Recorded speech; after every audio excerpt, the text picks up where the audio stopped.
Hello everyone. Cell के next video में हम बात करने वाले थे साइटोप्लाज्म के बारे में। जो साइटोप्लाज्म है उसको अपन ने दो भागों में डिवाइड किया था। एक वो पार्ट जो सॉल्यूशन वाला पार्ट है जिसको अपन साइटोसोल बोलते हैं, और दूसरे जो ये ऑर्गन्स हैं उनको हम ऑर्गेनेल्स या फिर माइक्रो ऑर्गन बोलते हैं। तो साइटोसोल के बारे में हमने पढ़ लिया था। इसमें 90% फ्लूइड है, ठीक है, 10% के अराउंड सॉलिड्स है, और ये सॉलिड्स के अंदर हमने amino acid, glucose, protein, fat, ठीक है, इलेक्ट्रोलाइट वगैरह के बारे में बात कर ली थी।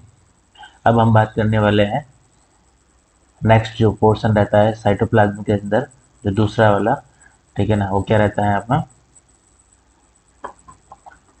हमारे साइटोप्लाज्म के अंदर दो पोर्शन बात कर लिया आपकी, एक साइटोसोल और दूसरा सेल ऑर्गेनल्स, ठीक है ना। तो साइटोप्लाज्म के अंदर फ्लूइड पोर्शन, ठीक है ना, उसमें 90% वाटर और 10% क्या हो गया, सॉलिड्स, ठीक है। अब सेल ऑर्गेनल्स में कौन कौन से ऑर्गन्स आते हैं, तो वो सेल ऑर्गेनल्स के अंदर सारे सेल ऑर्गन्स अपन पढ़ लेते हैं कौन कौन से, वन बाय वन, ठीक है ना। तो सेल ऑर्गन्स कौन कौन से हो जाएंगे, mitochondria, lysosome, ribosome, Golgi complex, क्या क्या क्या कह सकते हैं इसको, गोल्जी एपरेटस या Golgi body, endoplasmic reticulum, cytoskeleton और सेंट्रोसोम, ठीक है ना। इसके अलावा भी होता है लेकिन ये मेन ऑर्गन है जिनको हमने आपको अच्छे से रीड करना है, ठीक है ना। जैसे माइटोकॉन्ड्रिया है वो हमारा पावर हाउस बोला, क्या बोलते हैं इसको, पावर हाउस, एनर्जी प्रोडक्शन होता है। लाइसोजोम को हम बोलते हैं सुसाइडल, ठीक है ना, बैग। राइबोसोम हमारी प्रोटीन फैक्ट्री, ठीक है। गोल्जी एप्रस हमारा हो जाता है मैन्युफैक्चरिंग के बाद में, जो प्रोटीन मैन्युफैक्चर होता है उसको ये क्या करता है, प्रोसेस ऑफ पैकेज करता है। एंडोप्लाज्मिक रेटिकुलम प्रोटीन सिंथेसिस का काम करता है। साइटोस्केलेशन शेप और मूवमेंट को करने में हेल्प करता है। सेंट्रोसोम सेल डिवीजन में हेल्प करता है, ठीक है। तो ये कुछ एक्स्ट्रा इनके नाम से इनको याद रखना है ऐसे। अब इनको वन बाय वन पढ़ते हैं। तो सबसे पहले अपन देखते हैं माइटोकॉन्ड्रिया। जो हमने अपना स्टार्ट में सेल का स्ट्रक्चर देखा था, उसके अंदर जो ये वाली स्ट्रक्चर है, ठीक है ना, कौन सी, ये वाली स्ट्रक्चर। और इस वाली स्ट्रक्चर में हम जो बात करने वाले हैं, इस वाले स्ट्रक्चर के बारे में, वो क्या है, माइटोकॉन्ड्रिया है। माइटोकॉन्ड्रिया दिख गया आपको, सेल के साइटोप्लाज्म के अंदर इस कॉमा, रोड या ओवल शेप के अंदर जो ये डबल मेम्ब्रेन स्ट्रक्चर है उसको हम क्या बोल रहे हैं, माइटोकॉन्ड्रिया, ठीक है। अब माइटोकॉन्ड्रिया का डिटेल देख लेते हैं क्या क्या है इसके अंदर स्ट्रक्चर और फंक्शन में। तो ये आपका एक कंप्लीट माइटोकॉन्ड्रिया का एक स्ट्रक्चर है या कह सकते हैं डायग्राम है। इस डायग्राम में आपको दिखा होगा कि ये बाहर की तरफ एक आउटर मेम्ब्रेन है, ठीक है, और इस आउटर मेम्ब्रेन के अंदर इस तरह से, ठीक है ना, क्या है, कुछ प्रोजेक्शंस हैं, और उन प्रोजेक्शंस के अंदर क्या भरा हुआ है, मैट्रिक्स भरा हुआ है, ठीक है। इसके अलावा जो ये लूप्स है उनको क्या बोलते हैं, क्रिस्टी बोलते हैं, क्या बोलते हैं, क्रिस्टी बोलते हैं इनको, ठीक है ना। और इसके अंदर जो फ्लूइड पोर्शन है, ठीक है ना, उसको बोल दिया है मैट्रिक्स, ठीक है। और मैट्रिक्स और क्रिस्टी हो गए। इसके अलावा कुछ डॉट डॉट डॉट डॉट दिख रहे हैं आपको, ये हो गए राइबोसोम्स। और ये जो आपको थ्रेड के अनुसार, मतलब पतली धागे के अनुसार जो चीज़ें दिख रही है इसको क्या बोल दिया है, डीएनए, ठीक है। माइटोकॉन्ड्रिया के अंदर अपने खुद का डीएनए होता है, ठीक है ना, ये याद रखना है, किसका, अपने खुद का डीएनए होता है। इसके अलावा आउटर इनर मेम्ब्रेन होगी, क्योंकि डबल मेम्ब्रेन है तो एक मेम्ब्रेन बाहर की तरफ होगी और एक अंदर की तरफ होगी, और अंदर होगी वो इनर मेम्ब्रेन और जो बाहर की तरफ होगी वो आउटर मेम्ब्रेन, ठीक है। इसके अलावा इसकी चीज़ों के बारे में देख लेते हैं कि ये क्या क्या काम करता है। तो ये हमेशा याद रखना है, एक तो स्ट्रक्चर के बारे में याद रखना है कि ये डबल मेम्ब्रेन स्ट्रक्चर है, क्या है, डबल मेम्ब्रेन स्ट्रक्चर है। दूसरी बात क्या याद रखनी है इसको, कि इसका दूसरा नाम क्या है, mitochondria is known as power house of cell, क्या याद रखना है, पावर हाउस ऑफ सेल। इसके अलावा आपको याद रखना है कि जो मैट्रिक्स और क्रिस्टी है वहाँ पर क्या होता है, एरोबिक रेस्पिरेशन होता है, क्या होता है, एरोबिक रेस्पिरेशन। एरोबिक रेस्पिरेशन क्या होता है, जो हम सांस लेते हैं उसके थ्रू जो O2 लेते हैं वो O2 कहाँ पहुँच गई है, सेल में।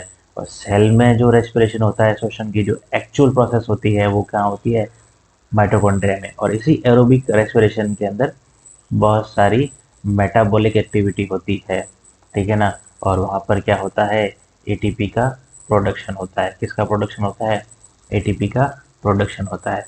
इसीलिए, ठीक है ना, एटीपी का जो प्रोडक्शन होता है, इस वजह से इसको क्या बोलते हैं, पावर हाउस ऑफ सेल बोलते हैं। क्योंकि हमारे शरीर के अंदर जो एटीपी बनती है, उसी एटीपी की वजह से या कह सकते हैं जो एनर्जी है वो किस रूप में बदलती है, एटी के रूप में बनती है, ठीक है ना।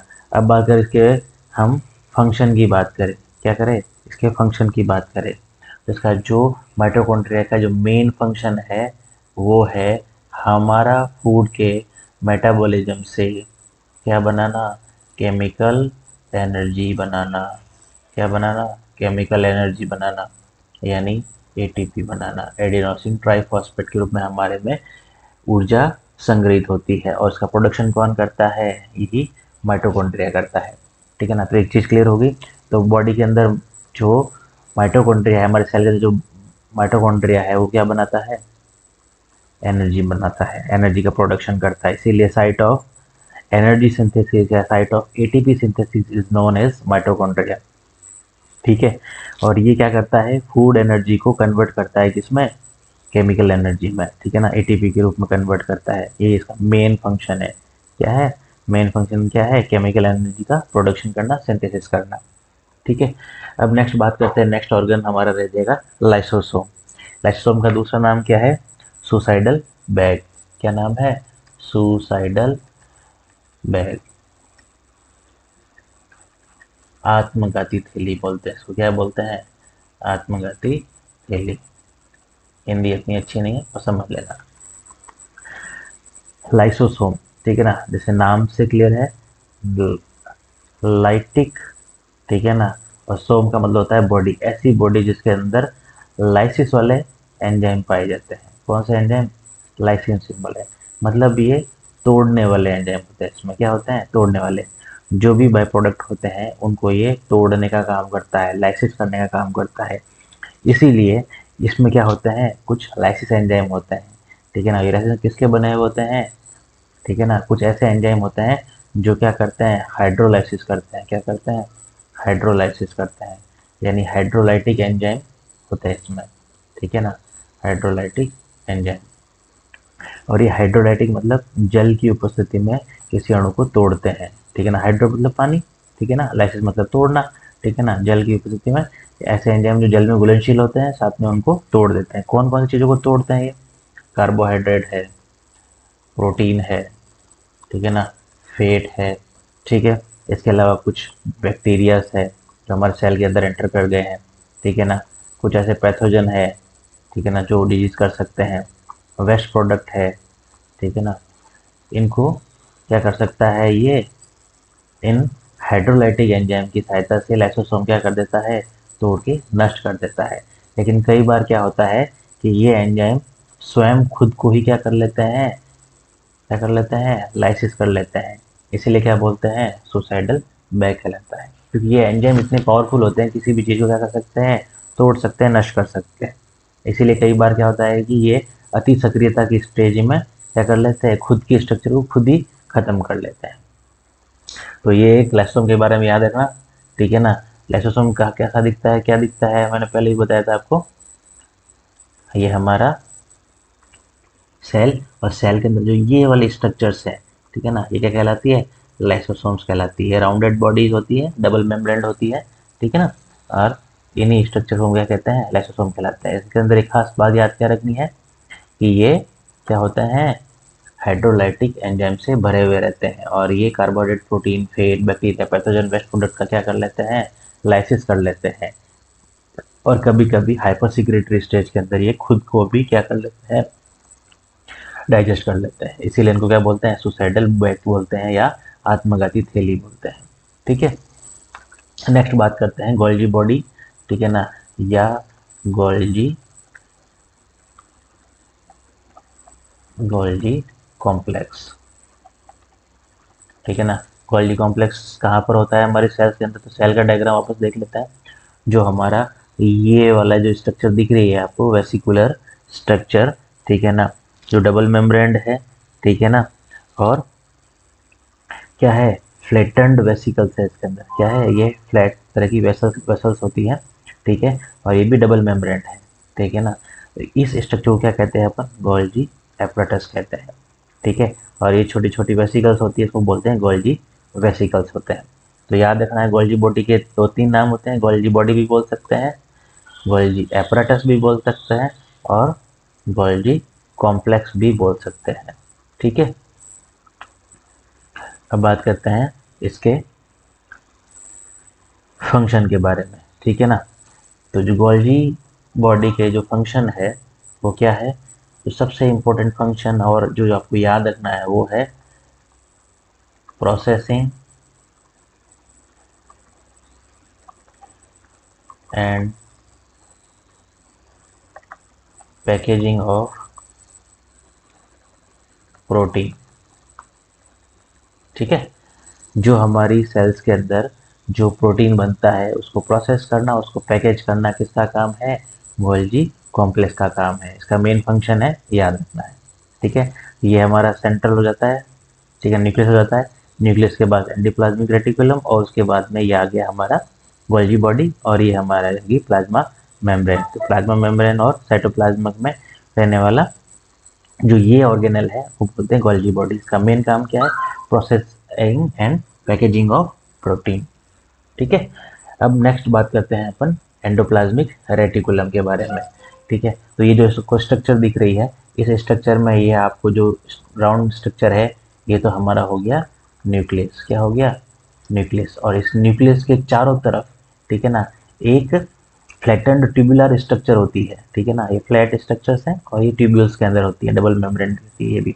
इसको क्या बोलते हैं, एंडोप्लाज्मिक रेटिकुलम। अभी एंडोप्लाज्मिक रेटिकुलम आपको दो तरह के दिख रही है, एक तो इसके ऊपर डॉट डॉट डॉट डॉट लगे हुए हैं, और दूसरा इसके ऊपर ये ट्यूबुलर स्ट्रक्चर है, इसके ऊपर कोई डॉट डॉट डॉट नहीं है, ठीक है ना। तो इस हिसाब से इसको दो भागों में डिवाइड किया गया है एंडोप्लाज्मिक। एक है रफ एंडोप्लाज्मिक रेटिकुलम और दूसरी है स्मूथ एंडोप्लाज्मिक रेटिकुलम, ठीक है ना। रफ और स्मूथ में फर्क क्या है, जो ये डॉट दिख रहे हैं, ठीक है ना, ये क्या है, राइबोसोम है, क्या है, राइबोसोम्स है, ठीक है। और जिन एंडोप्लाज्मिक रेटिकुलम पर राइबोसोम्स पाए जाते हैं वो क्या कहलाती है, रफ एंडोप्लाज्मिक रेटिकुलम, ठीक है ना। और जिनके ऊपर कोई राइबोसोम के पार्टिकल्स नहीं होते हैं, ठीक है ना, उसको क्या बोलते हैं, स्मूथ बोलते हैं, ठीक है। अब रफ एंडोप्लाज्मिक रेटिकुलम का काम क्या है, ठीक है ना, तो वो उसका काम रहता है प्रोटीन सिंथेसिस, क्या, प्रोटीन सिंथेसिस, ठीक है ना। प्रोटीन सिंथेसिस कौन करता है, ये इसके ऊपर रहने वाले राइबोसोम्स, ठीक है। इसके अलावा कैल्शियम का स्टोर करता है, प्रोटीन का स्टोर करता है, ठीक है। इसके अलावा स्मूथ ईआर का क्या फंक्शन रहता है, ठीक है, स्मूथ ईआर का फंक्शन रहता है लिपिड्स और स्टेरॉइड्स का सिंथेसिस, ठीक है ना। तो endoplasmic reticulum, flattened tubular structure around the nucleus. Endoplasmic reticulum have divided into two portions, rough endoplasmic reticulum and smooth endoplasmic reticulum. Smooth पर कोई राइबोसोम्स के पार्टिकल्स नहीं होते हैं, जबकि रफ एंडोप्लाज्मिक रेटिकुलम पर राइबोसोम्स के पार्टिकल्स होते हैं। जब राइबोसोम होंगे तो क्या करेंगे, प्रोटीन सिंथेसिस करेंगे, कैल्शियम का स्टोरेशन करेंगे और प्रोटीन का स्टोरेशन करेंगे, ठीक है। स्मूथ एंडोप्लाज्मिक रेटिकुलम पर कोई राइबोसोम नहीं है, मतलब प्रोटीन के अलावा लिपिड और स्टेरॉइड का सिंथेसिस करेंगे, ठीक है। तो ये तो हो गया आपका एंडोप्लाज्मिक रेटिकुलम, ठीक है। इसके अलावा जो ईआर है एंडोप्लाज्मिक, ये हमारे, हम जो मेडिसिन लेते हैं, ड्रग्स लेते हैं, इनका डिटॉक्सिफिकेशन भी कौन करता है, एंडोप्लाज्मिक रेटिकुलम करता है। कौन करता है, एंडोप्लाज्मिक रेटिकुलम करता है। तो एंडोप्लाज्मिक रेटिकुलम के कुल तीन फंक्शन याद रखना है, एक प्रोटीन सिंथेसिस, दो लिपिड सिंथेसिस, स्टेरॉइड सिंथेसिस, और तीसरा हो गया ड्रग डिटॉक्स। ठीक है, अब बात करते हैं सेंट्रोसोम की। ठीक है ना, अब सेंट्रोसोम कहाँ था हमारे सेल में, तो एक बार दोबारा हम हमारी सेल के स्ट्रक्चर देखते हैं।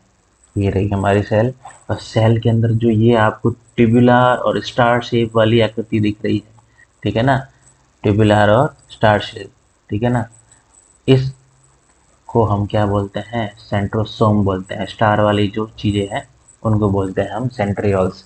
तो जो सेंट्रोसोम है वो किससे मिलके बना है, सेंट्रियोल से मिलके बना है। किससे मिलके बना है, सेंट्रियोल से मिलके बना है। ठीक है ना, ये देखिए, तो ये तो हो गया सेंट्रियोल्स, ठीक है ना, ये हमारी हो गई सेल, सेल की ये क्या है, सेंट्रोसोम है। ठीक है, और ये सेंट्रोसोम कहाँ होता है, ठीक है ना, ये होता है हमारे क्लोज टू न्यूक्लियस। स्ट्रक्चर में कहाँ पर है, क्लोज टू न्यूक्लियस। ठीक है ना, और ये डबल होते हैं तो ये क्या करते हैं, सेपरेट हो जाते हैं at the time of cell division. ठीक है, ठीक है ना, और इसका मेन जो फंक्शन रहता है वो रहता है हेल्प इन सेल डिवीजन। जब कोशिका विभाजन होता है, कोशिका से एक कोशिका से दो, दो से चार कोशिकाएं बनती हैं, ठीक है ना, तो उस समय सेंट्रोसोम का मोस्ट इम्पोर्टेंट रोल रहता है। इसके बिना सेल डिवीजन पॉसिबल नहीं है।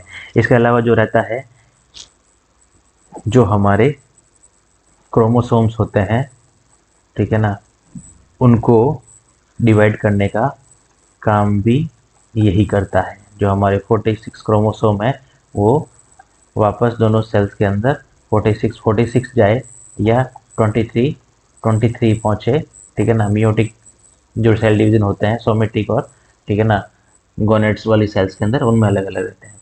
तो जो क्रोमोसोम्स का डिवाइडेशन होता है, ठीक है ना, जब सेंट्रोसोम क्या कहता है, जब सेल डिवीजन होता है, ठीक है ना, उस टाइम में जब सेल बन रही होती है तो कुछ इस तरह से बट जाती है। हमारा केंद्रक भी हम दो भागों में होना होता है, ठीक है ना, सेल्स, ठीक है ना, और एक सेंट्रोसोम इधर और एक सेंट्रोसोम इधर। तो हमारे बॉडी के अंदर स्पिंडल्स के टाइप में सारे क्रोमोसोम सेट हो जाते हैं इस तरह से। तो ये काम क्या करता है, सेंट्रोसोम करता है। तो सेंट्रोसोम क्लोज टू न्यूक्लियस होता है, तो सेपरेट होता है सेल डिवीजन के टाइम में, फंक्शन में हेल्प इन सेल डिवीजन और डिवाइडेशन ऑफ क्रोमोसोम्स। ठीक है ना, इसके अलावा नेक्स्ट इंपॉर्टेंट बात कर लेते हैं अपन राइबोसोम्स के बारे में। राइबोसोम क्या होते हैं, फ्री पार्टिकल्स होते हैं। क्या होते हैं, फ्री पार्टिकल्स होते हैं, ठीक है ना, और कुछ होते हैं फिक्स। कुछ होते हैं फ्री पार्टिकल्स और कुछ होते हैं फ्री पार्टिकल्स। ठीक है, अब कैसे दिखते हैं, तो हम अपना सेल का स्ट्रक्चर वापस देखते हैं। इस सेल के स्ट्रक्चर में आपको ये रेड रेड डॉट्स दिख रहे हैं, ठीक है ना, फ्री वाले, ठीक है ना, ये साइटोप्लाज्म में बिल्कुल फ्री है, किसी से अटैच नहीं है, बिल्कुल अलग से है। तो ये तो हो जाएंगे फ्री राइबोसोम्स। और कुछ पार्टिकल्स आपको रेड पार्टिकल्स इस स्ट्रक्चर के ऊपर दिख रहे हैं। तो ये स्ट्रक्चर तो कौन सी हो गई हमारी, कौन सी स्ट्रक्चर हो गई भाई, एंडोप्लाज्मिक रेटिकुलम। और एक मैंने बताई थी आपको रफ एंडोप्लाज्मिक रेटिकुलम, उसके ऊपर क्या होते हैं, यही राइबोसोम होते हैं। तो इन्हीं राइबोसोम की जो पार्टिकल्स हैं ये एंडोप्लाज्मिक रेटिकुलम पर होते हैं, तो वो हो गए हमारे फिक्स एंडोप्लाज्मिक रेटिकुलम पर होने वाले फिक्स राइबोसोम्स। ठीक है, तो क्लियर हो गया ये। स्मूथ होंगे साइटोप्लाज्म में, और जो फिक्स होंगे वो कहाँ पे होंगे, हमारे एंडोप्लाज्मिक, ये होंगे ईआर पे, और ये होंगे हमारे साइटोप्लाज्म पे। ठीक है ना, फ्री और फिक्स हो गए, ठीक है ना। अब ये काम क्या करते हैं, तो याद रखना है, मोस्ट इम्पोर्टेंट, ठीक है ना, वो है साइट ऑफ प्रोटीन सिंथेसिस, सबसे इम्पोर्टेंट, ठीक है ना। इसीलिए क्या कहते हैं इसको, प्रोटीन फैक्ट्री कहते हैं। क्या कहते हैं, प्रोटीन फैक्ट्री या manufacturing unit of the cell. ठीक है ना, कि प्रोटीन मैन्युफैक्चरिंग कहाँ होती है, तो राइबोसोम पर होती है। इसके अलावा क्या मैन्युफैक्चर होता है, हार्मोन्स। क्या होते हैं, हार्मोन्स, ठीक है ना, कुछ एंजाइम्स। इसके अलावा ये राइबोसोम को protein synthesis, hormone synthesis, enzyme किसके द्वारा कंट्रोल होता है? न्यूक्लियस के द्वारा कंट्रोल होता है। ठीक है ना। तो अभी एक चीज़ याद रखनी है आपको, क्या याद रखनी है? कि हमारी सेल्स के अंदर जो मोस्ट इम्पोर्टेंट थिंग है वो है प्रोटीन सिंथेसिस। ठीक है। अब प्रोटीन सिंथेसिस कौन करता है हमारी सेल के अंदर? हमारी सेल के अंदर प्रोटीन सिंथेसिस का जो मेन काम है वो रहता है किसका? राइबोसोम का। किसका? राइबोसोम क्या करता है? प्रोटीन सिंथेसिस करता है। तो प्रोटीन बन गया, अब वो क्या करेगा? जाएगा ईआर के पास में। ठीक है ना। ईआर से कहाँ गया? प्रोसेस होने के लिए और पैकेज होने के लिए, कि भाई कहाँ कहाँ ज़रूरत है हमारे बॉडी में, तो वहाँ पे प्रोसेस और पैकेजिंग करता है कौन? Golgi complex. कौन करता है? और गोल्जी कॉम्प्लेक्स क्या करेगा? उसको प्रोटीन को और अच्छे से प्रोसेस करेगा, प्रोसेस करके उसको पैकेज करके बॉडी में जहाँ जहाँ उसकी नीड है वहाँ उसकी सप्लाई कर देगा। ठीक है। तो ये प्रोसेस पूरा याद रखना है आपको, राइबोसोम से एंडोप्लाज्मिक रेटिकुलम, फिर प्रोसेस पैकेजिंग इन गोल्जी कॉम्प्लेक्स, और उसके बाद में वो जहाँ पर उसको नीड होती है वहाँ पर ट्रांसपोर्ट कर दिया जाता है। ठीक है। साइटोस्केलेटन या माइक्रोट्यूब्यूल्स। ठीक है ना। साइटोस्केलेटन का दूसरा नाम क्या कर सकते हैं? माइक्रोट्यूब्यूल्स। ये ट्यूब्यूल्स फ्री होती है हमारी पूरे साइटोप्लाज्म के अंदर, बिखरी हुई रहती है, और बॉडी का क्या करती है? सेल बॉडी का बिल्कुल अच्छे से उसको होल्ड करके रखती है। ठीक है ना। इसके अंदर क्या होती है? फाइन ट्यूब्यूल्स होती है। क्या होती है? फाइन ट्यूब्यूल्स होती है। किसकी बनी हुई होती है? कॉन्ट्रैक्टाइल कॉन्ट्रैक्टाइल प्रोटीन की बनी हुई होती है। किसकी बनी हुई होती है? कॉन्ट्रैक्टाइल प्रोटीन की बनी हुई होती है। और यही कॉन्ट्रैक्टाइल प्रोटीन जो सेल, जो हमारी सेल है उसके अंदर इस तरह से पूरी सेल बॉडी के अंदर बिखरी हुई रहती है। तो ये फाइन ट्यूब्यूल्स क्या करती है? इस सेल के शेप को और मूवमेंट को कंट्रोल करती है। क्या करती है? सेल पर शेप और मूवमेंट को करती है। ठीक है ना। इसके अलावा अगर सेल के शेप को चेंज करना है, शेप को चेंज करना है, ठीक है ना, उसके अंदर भी कौन हेल्प करता है? ये कॉन्ट्रैक्टाइल प्रोटीन हेल्प करता है। ठीक है ना। इसीलिए याद रखना है अपनों को कि जो माइक्रोट्यूब्यूल्स हैं, ठीक है ना, माइक्रोट्यूब्यूल्स या साइटोस्केलेटन, या कह सकते हैं कि जो हमारी माइक्रोफिलामेंट्स हैं, कुछ भी नाम ले सकते हैं इसका। ठीक है ना। देखो एक नाम, एक बात क्लियर है, स्केलेटन होता है कंकाल। ठीक है ना। तो जैसे हमारी बॉडी का कंकाल है, वैसे ही सेल का कंकाल कौन बनाता है? साइटोस्केलेटन बनाता है। साइटो मतलब सेल हो गया, सेल का कंकाल। तो सेल के कंकाल में क्या होगा? जैसे हमारे शरीर में हड्डियाँ है, वैसे ही ये पतली पतली ट्यूब्यूल्स होती है। ठीक है ना। ये पतली ट्यूब्यूल्स सेल के स्ट्रक्चर को मेंटेन रखती है। ठीक है। तो हमने ये सारे के सारे स्ट्रक्चर पढ़ दिए किसके अंदर? साइटोप्लाज्म के अंदर।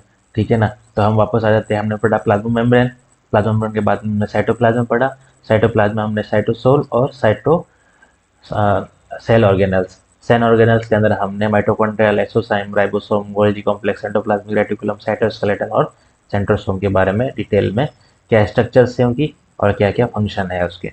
ठीक है ना। अब बात करते हैं लास्ट और मोस्ट इंपॉर्टेंट पार्ट, न्यूक्लियस। क्या है? न्यूक्लियस मतलब हमने सेल को 3 भाग में डिवाइड किया था। ठीक है ना। फर्स्ट पार्ट पढ़ा प्लाज्मा मेम्ब्रेन, सेकेंड पार्ट पढ़ा साइटोप्लाज्म, ठीक है, और थर्ड है हमारा न्यूक्लियस। ठीक है। साइटोप्लाज्म को 2 भाग में डिवाइड किया था, फ्लूइड और ऑर्गेनेल्स। ठीक है। अब बात करते हैं अपन न्यूक्लियस के बारे में। तो ये हमारा 3D मॉडल हो गया सेल के अंदर। तो हमने पहले पढ़ लिया सेल वॉल यानी प्लाज्मा मेम्ब्रेन, फिर ये फ्लूइड पोर्शन, ठीक है ना, साइटोसोल, और उसके बाद में सेल ऑर्गेनेल्स पढ़ ली। अब ये बीच वाला सेंट्रल वाला पार्ट बढ़ गया। जो सेंटर वाला पार्ट है उसको क्या बोल दिया है? न्यूक्लियस।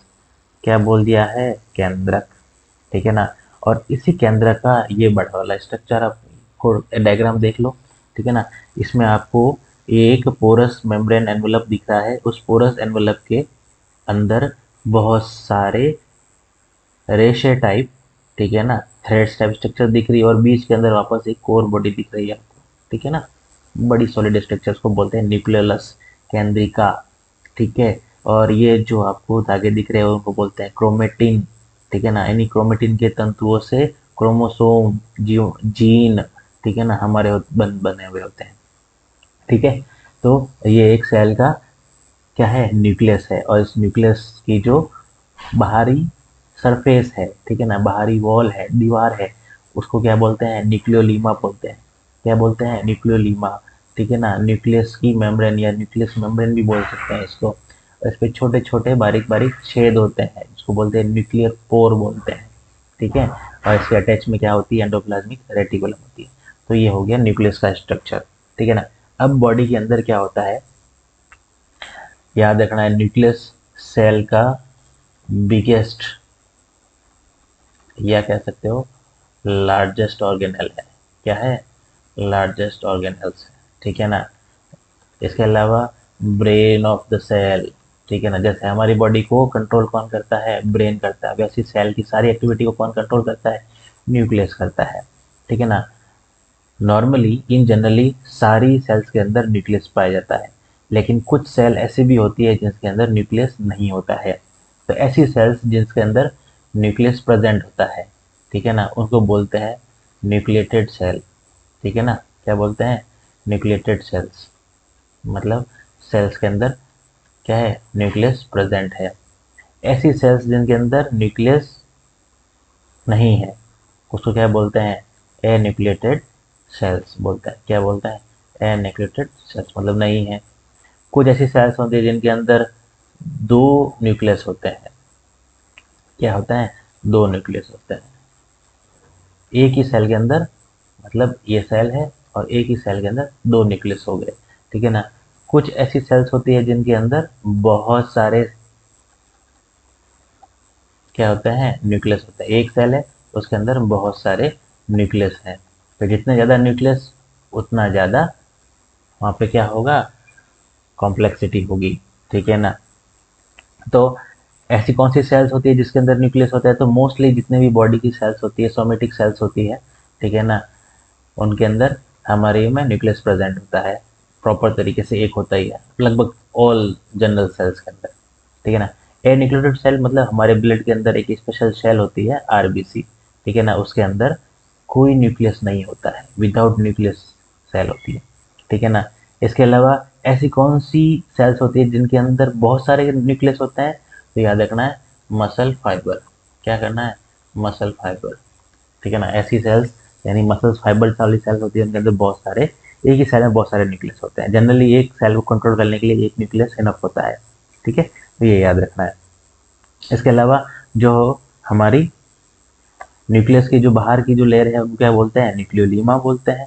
जो अंदर जो मटेरियल भरा है, ठीक है ना, उसको क्या बोलेंगे, न्यूक्लियोप्लाज्म बोलेंगे। क्या बोलेंगे, जो ये अंदर फ्लूइड पोर्शन भरा रहता है उसको क्या बोलेंगे अपन, न्यूक्लियोप्लाज्म। जैसे सेल के अंदर भरे हुए फ्लूइड पोर्शन को क्या बोला अपन ने, साइटोप्लाज्म, ठीक है। वैसे न्यूक्लियस के अंदर भरे हुए फ्लूइड को क्या बोल दिया, न्यूक्लियोप्लाज्म, ठीक है। इसके अलावा जो ये जो सेंट्रल वाला पार्ट है उसको बोल दिया हमने न्यूक्लियस है, तो इसलिए न्यूक्लियोलस, ठीक है ना। और इसी न्यूक्लियोलस के अंदर हमारे बॉडी के आरएनए, डीएनए, ठीक है ना, मैक्सिमम हमारी बॉडी का जो सेल है उसमें क्या कंटेंट रहता है, डीएनए, क्रोमेटिन्स, ठीक है ना, ये सारी चीजें होती हैं। तो ये आपको याद रखना है, ठीक है ना। और हमारा जो बॉडी का जो न्यूक्लियस है, ठीक है, हमारी बॉडी का जो न्यूक्लियस है वो कुछ बेसिक चीज़ों को कंट्रोल करता है।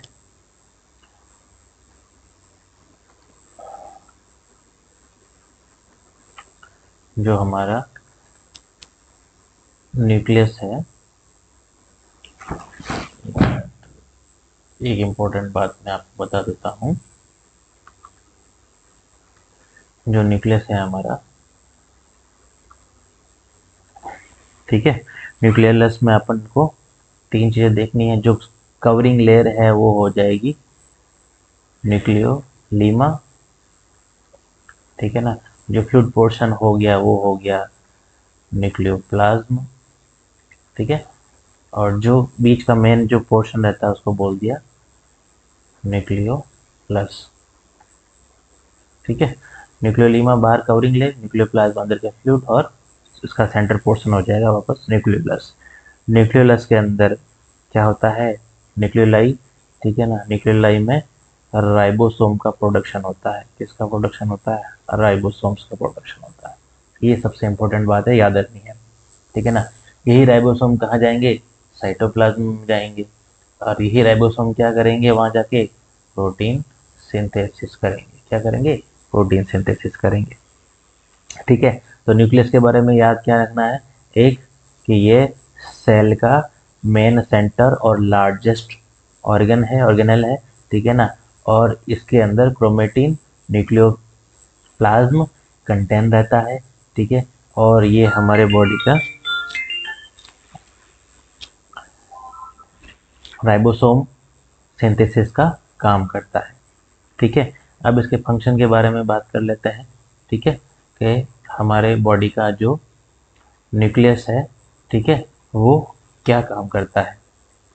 तो फंक्शन के अंदर हमारा न्यूक्लियस का जो मेन काम है, controlling of all cell activity. ठीक है, सबसे इंपॉर्टेंट बात। दूसरी बात याद रखनी है,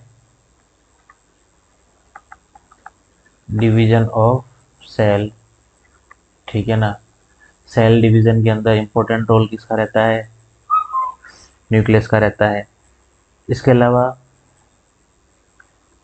carry genetic material. Genetic material क्या कहलाता है, डीएनए। क्या कहलाता है, डीएनए कहाँ होता है, हमारे न्यूक्लियस में होता है।